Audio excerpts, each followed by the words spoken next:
Grazie Eccellenza. Allora,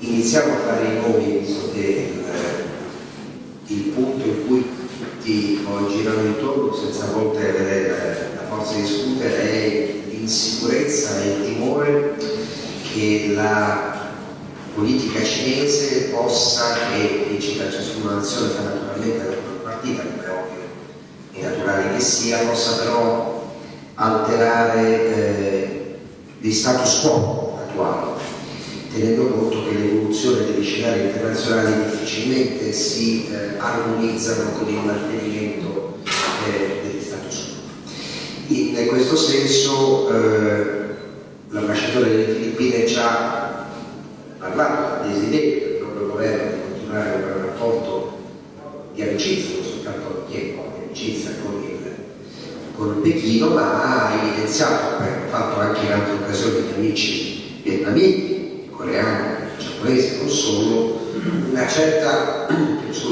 certo timore, una certa preoccupazione per alcune iniziative del governo di Pechino che trovano, diciamo, oggettivamente poco consenso negli altri paesi dell'area. Su questo punto, che mi pare un punto centrale, perché non riguarda esclusivamente i rapporti nell'ambito del Pacifico, ma riguarda anche come noi europei ci rapportiamo con una serie di paesi della nostra posizione, sono italiana, europea, nei confronti di questi paesi, in una qualche maniera si riflette poi nei rapporti che questi paesi hanno con la Cina, viceversa, noi siamo tutti i figli delle nostre azioni. Per questo vorrei ascoltare con grande interesse l'avvocato Bensurto sul suo punto di vista. Grazie.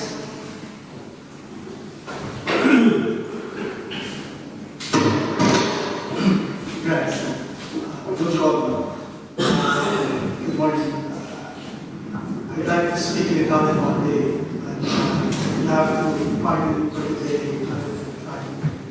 Speaking hopefully make an effort to explain the Philippine position and perspectives on the South China Sea.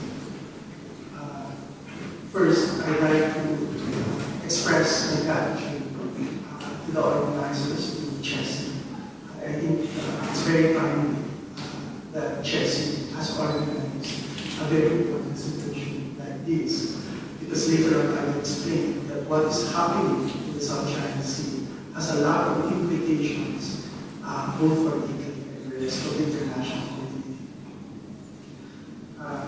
Professor Bandiere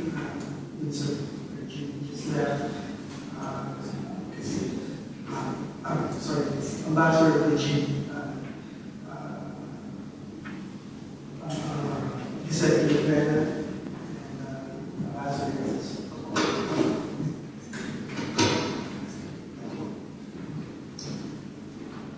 Thank you. I made a presentation in terms of the PowerPoint because it's very important to understand the issue by looking at the geographic context, because the geography has a lot of things to say in terms of the issue. I'd like to preface also my presentation by making the following points. My first point is that it is not Jerry, I'll say what. I think the first point I'd like to say is that it is not the intention of the Philippines to create an enemy of China. It is not in our interest to create an enemy as big as China. China is a neighbor. Whether we like it or not, God has made that we are neighbors. And if we can choose our neighbors in our subdivision, unfortunately, in terms of the geography, it is a constant that we can change.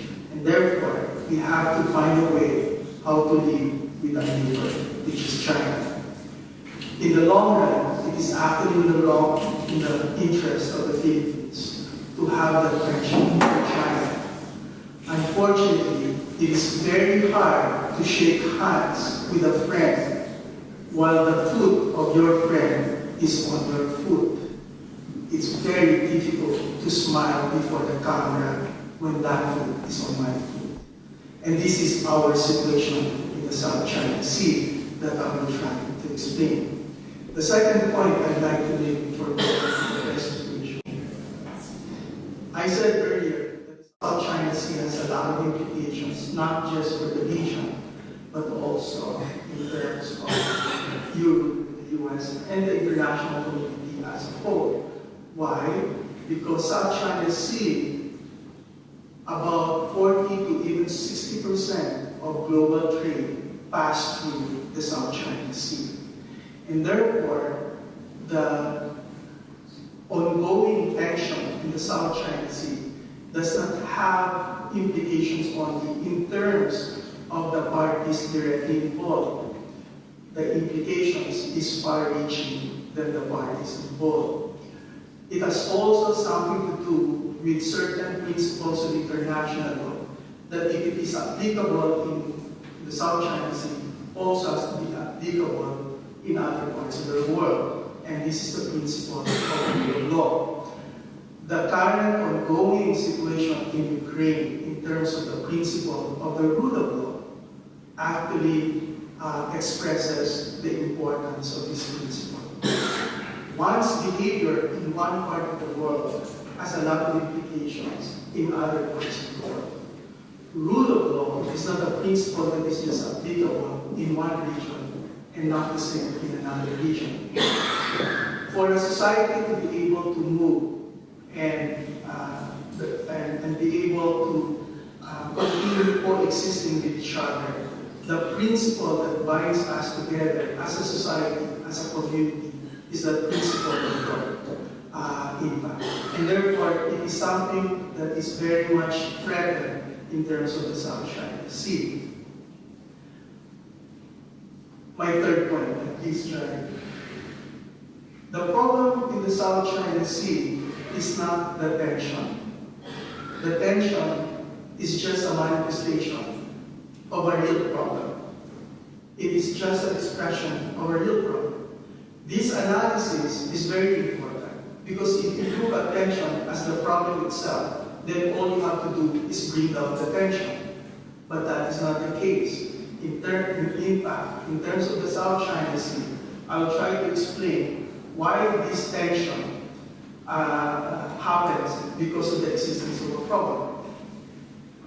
When you have a toothache, you normally take a palliative solution, a painkiller, to kind of address the pain. That's not the real solution, however.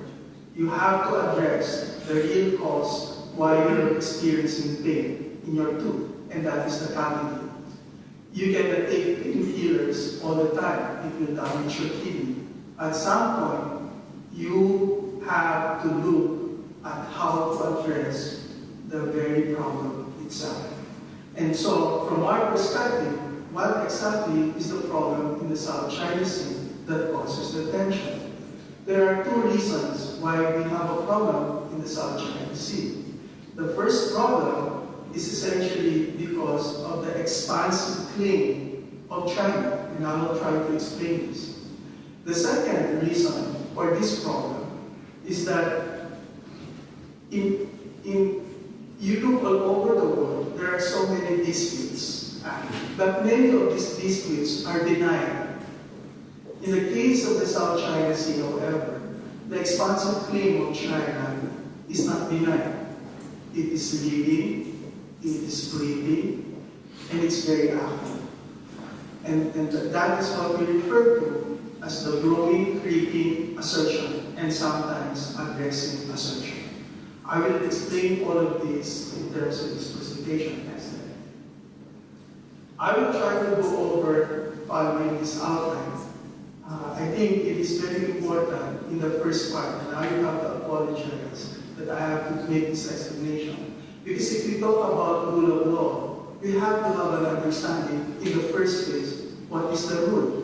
What is the law? One cannot say you have violated something if you do not know what you are violating. In the context of the South China Sea, that law pertains essentially, and Ambassador made mention of this earlier, as the United Nations Convention on the Law of the Sea. It took so many years for the countries to come together and come up with a qualified listing of the provisions of the law that will govern in terms of maritime entitlements of all the countries. And this is the principal law that applies, first and foremost, in terms of answering the question of, if you own the land, what is your maritime entitlement? Next slide. And so therefore, I made mention that first principle in UNCLOS, which is the principle of land dominating the sea. One cannot own a land because he owns the sea. It's not that way. The principle is, if you own the land, you also have some entitlements over the sea. It's not the reverse. You cannot have the sea and then inside the sea you own everything there. It cannot be, especially in the case of the high seas, which our expert on maritime laws is very familiar with, maybe expound on it later on. And so therefore, let me go down to the specifics. So if you look there, if you assume that you own a land, what therefore are your maritime entitlements in terms of the sea? So here, what you see, working, but you have to have a baseline. Maybe the cursor, you can move the cursor to show. So you have to have a baseline, and that baseline is important because that makes the reference point for you to measure your entitlements to the sea. And so anything that is inside that baseline in a land are what you refer to as internal waters, or if you are an archipelagic waters. Here, there is sovereignty. What that means is nobody can be in your land or your rivers or your lagoons without your permission. And that's why they go through immigration procedures. As you go outside of the baseline, you measure 12 nautical miles, and that will be your territorial sea. There is no difference between your territorial sea and your territorial land because you have full sovereignty over your territorial sea. And that's why nobody can be in your territorial sea without your consent. And there was a mention earlier about asylum seekers, and I think in Italy you have these issues in terms of old people coming inside. At exactly which point do you exercise your jurisdiction, and what type of jurisdiction do you exercise? So in these 12 nautical miles, this is exactly your sovereignty resides. No difference between your land and your territorial sea. In layman's term, nobody can be in that territorial sea without your consent. As you go further from your baseline again, as you may notice, that is your contiguous zone. That's 24 nautical miles measured from your baseline. Here, there is no full sovereignty. You only have certain sovereign rights, which is different from full sovereignty, but sovereign rights limited to your exercise, for example, of taxation, custom duties, immigration, and sanitation or quarantine. So, but there is no question of sovereignty there. What that means is any foreign boat can be in that area without your consent. However, if they violate your rules on your sanitation, quarantine, customs, then you can enforce your law. As you go further, again, measured from the baseline 200 nautical miles, that will be your exclusive economic zone. What that means is there is no sovereignty, but sovereign rights limited to the exploration and exploitation of resources in that area, living or non-living, organic or non-organic. In layman's term, the coast has the exclusive rights to fish in that area to the exclusion of other states. They can be there and exercise freedom of navigation. There is no need for the consent of the coastal state, but they cannot fish. They can only do that if you allow them to fish. That's what exclusive economic zone. Now, the exclusive economic zone only refers to the water column, but no island floats by itself. There is always a natural prolongation, and that is what we refer to as the continental shelf. The continental shelf is different from the exclusive economic zone, but they have the same distance of 200 nautical miles. So, following the natural prolongation of the submerged area, to the extent of 200, there is no sovereignty, but there is the exclusive right to exploit and exploit the resources. In layman's term, only the coastal state has the right to drill oil in that area to the exclusion of other states. Beyond that continental shelf, however, one is allowed to extend the continental shelf all the way to 350, depending on the continuation of the continental shelf. Because some countries may have shorter continental shelf, sometimes they may have longer. You can normally follow the natural prolongation, but only to the maximum extent of 350. And this is what is referred to as the extended continental shelf, which, by the way, needs to be presented to the United Nations Commission on the Limits of Continental Shelf. Beyond the 200 exclusive economic zone would be the high seas. There, you have complete freedom of navigation. Nobody can interfere with that right. What you exercise there is the flag state jurisdiction. Whoever flies the flag exercises sovereignty over them. If you need further amplification of that, may be important, but that's the principle there. As you go into the submerged area, that is what is referred to as the heritage of mankind. Nobody can mine there because it belongs to everybody. They have created a UN body which is called the International Seabed Authority, and you have to get a license to extract anything in that area. About airspace, and this is very relevant in the issue of the area identification zone, which is a very current issue, there is freedom of overflight as well. So let us apply these principles, therefore, as a matter of law in terms of the coastal states. First, in the Philippines, how do we apply? Next. So what you see here is the South China Sea. The blue, I think, represents the sea. The green represents the land. So what you see in the middle is the Philippine archipelago.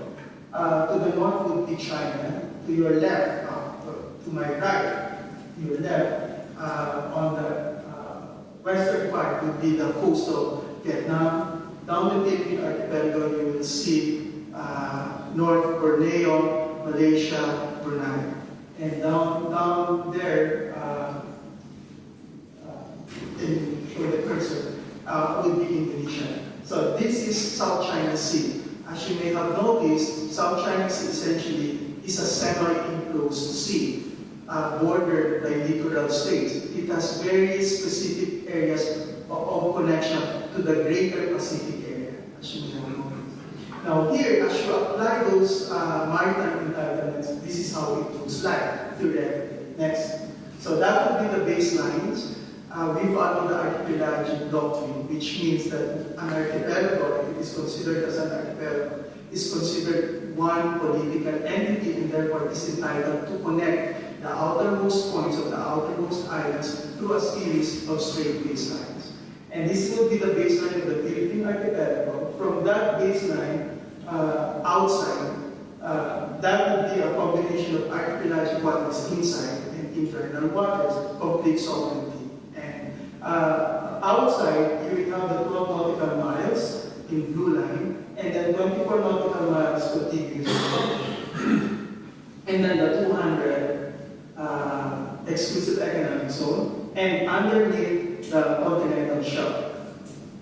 Alright, now, but this entitlement is not just for the Philippines. It has to be an entitlement for all. And so in the South China Sea, the way we apply here is, the one that you saw there is the extended continental shelf of the Philippines. which was approved by the United Nations. Next slide, please. If you apply these maritime entitlements under UNCLOS, this is how it would look like. Next. So that would be the baselines of the different littoral states, as you may have noted. From those baselines, the projection for 200 would be something like this. If you notice, north of the Philippines, you see an overlap of 200 because the distance between the Philippines and some of its neighbors, including Taiwan in the north, and also Indonesia in the south, you have an overlap between the exclusive economic zones.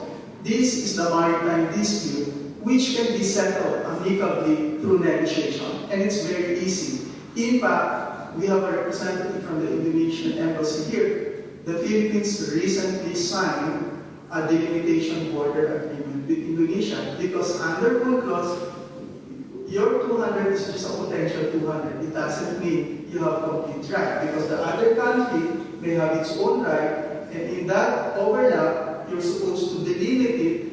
You can follow the principle of median line in between. And so, if you are going to apply that, this is how you apply. Next slide. We could have just, and this is the Article 74 and 83 of UNCLOS. If you apply, you will not use the median line. And true enough, in the case of Indonesia, if you can use the cursor, that in south of the Philippines, we have already agreed on a border delimitation, signed just last week. So it can be done. It can be done. Next slide. So that would be the resulting effect. And so we are now engaging in the process of negotiation also with Palau and Japan. And so at some point we will have this delimitation. However, as you move to your left, which is the South China Sea, the problem in the South China Sea is not just the overlap in terms of the 200. Beyond what UNCLOS prescribes, China has a much greater claim. And this is the so-called next line, 9-line. If you notice, that 9-line encompasses almost the entire South China Sea. And it is beyond the 200 entitlements provided by UNCLOS. And so it encroaches on the legitimate maritime entitlements of other countries. Next slide.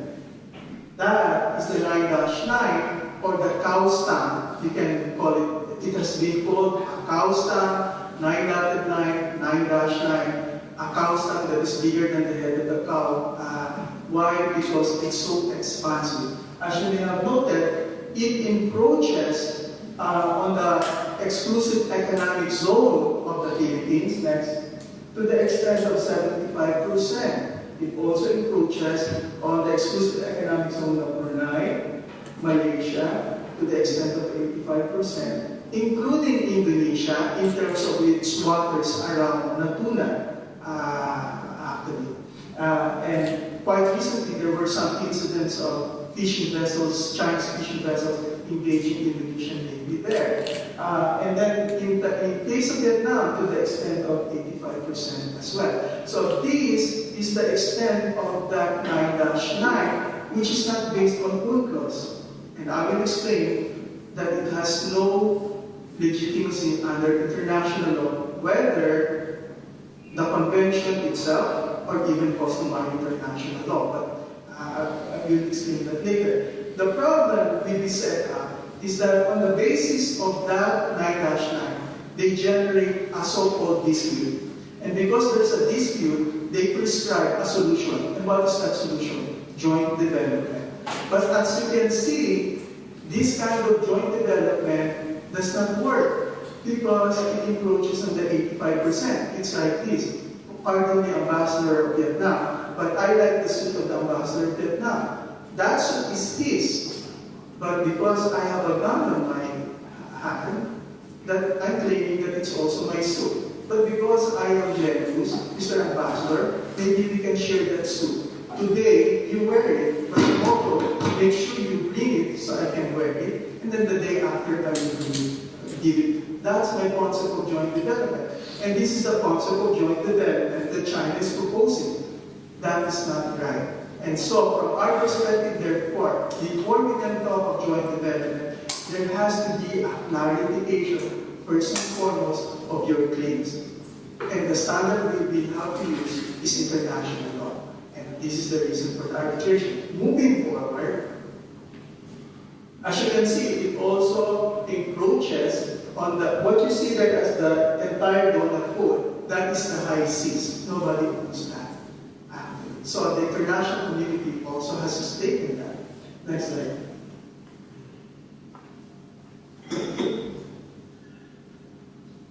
Now, this is the first part of the tension in the South China Sea, the expansive claim. But as I mentioned, the second part of the claim is the aggressive assertion. So there is action that corresponds with that assertion. What it is? The situation did not happen only 2 years ago or 3 years ago. It actually happened way, way back in the 70s. As you may notice, they are so interrelated. In the 70s, what you see there, next slide. In the 70s, you have that area called Paracels, which is now the focus of tension in the South China Sea. We don't claim this. This is claimed between Vietnam and China. But the problem was, at the time, it was the Vietnamese who occupied it. China used force to kick out. We don't go into the dispute between Vietnam and China, but the manner and the methodology by which this was done, using force, is not consistent with international law. But nobody complained because we don't have a stake there. Later on, in the 80s, China was again taking firing cross-reef in the South China Sea. I will move fast now. Again, nobody complained because we don't have, we're not involved. But later on, you will find yourself at the end of the totem pole. And true enough, in the case of the Philippines, it was our turn in the 1990s. Mischief Reef was actually occupied by the Chinese. And because of Mischief Reef incident, we had the Declaration of Conduct. The Declaration of Conduct between ASEAN and China has paragraph 5. Paragraph 5 is the heart and soul of the Declaration of Conduct. And what is paragraph 5? It speaks about non-occupation of uninhabited islands or rocks or other features. We thought we had a solution. We thought everything is going to be okay. Unfortunately, that was not the case. Next slide. Next slide. Later on, by 2006 and 2010, China was again claiming read back, and we were being prevented from developing the area. It's a pure continental shelf. It's not an island. It's not a rock. It's purely submerged. Next slide. Next. Then, in 2009, they made it official for the first time, their 9-9 claim. They have never made this official, and that's why later on, if there's time, I can explain why this historical claim is not really historical. But be that as it may, next slide. And then, they went into claiming areas 3 and 4. To give you an idea, areas 3 and 4 is about 30 nautical miles and 60 nautical miles from Palawan. Next slide. In 2012, next slide, they were already in Scarborough Shoal, and they are now in effective presence there, and they have been excluding us there. Next slide. They were actually destroying the marine sanctuary there in terms of the giant clams. From 1997 to 2012, if you're going to divide the South China Sea into 4 quadrants, they have been imposing a fishing ban only on Vietnam from 1997 to 2012. By 2012, that assertion went westward and now affects the 2 quadrants. It's just a matter of time. The law of gravity will set in, and that assertion will go down south of this, affecting the rest of the South China Sea that is inside the 9-9 plain. And true enough, last year, they were in James Shoal, 60 nautical miles away from Malaysia. Next slide. And then in 2012, they have open for bidding 9 oil blocks, but it's not in China. It's in the exclusive economic zone of Vietnam. Next slide. and then the various assertions that they have done. In terms of the fishing ban, fishing regulations, the higher administrative next. I'll just go fast now, but these are the other assertions that they have been doing. Next slide. And so this is Genshou. What you see there down south, the southernmost tip of the 9-9. They were there, affecting now Brunei and Malaysia. Next slide. And then they have been frequent in terms of those sovereignty patrols now in the whole South China Sea. Next slide. And then this year, they have been preventing us also from supplying our own garrison in the shore, which is not an island, but a low tide as well. Next slide. And then finally, early this year, as a step, another brick. You see, what they're doing is that they're putting up a brick house, brick after brick, one brick at a time. Next slide. And finally, if you don't do it, if you don't speak our voice now, 10 years from now, it will be very difficult. Next, finally, I think I don't have time now, so let me just so from our perspective, therefore, how do we react? In terms of the Philippines, this is how we have reacted. I mentioned, I'm not going to expand on the minimum credible defense because I think at the end of the day, you have to have something on the ground to enforce your laws. Because if you don't have that, they will just run smack. That's a fact. But I'm not going to expand on that. Let me explain the diplomatic and the legal track. In terms of diplomatic track, China has been articulating that we should talk in the table. We have been talking, and the reason why we have gone into arbitration is because nothing is happening on that. The only condition for us is you accept our 9-9, and that is our starting point for any negotiation. And so what choice do we have? We've had around 120 negotiations with them. Nothing resulted from that. We have been doing the ASEAN multilateral negotiation, nothing's happening. And so finally, we're left with one option, and that is the arbitration. We filed our arbitration based on UNCLOS, and we have already filed our memorial.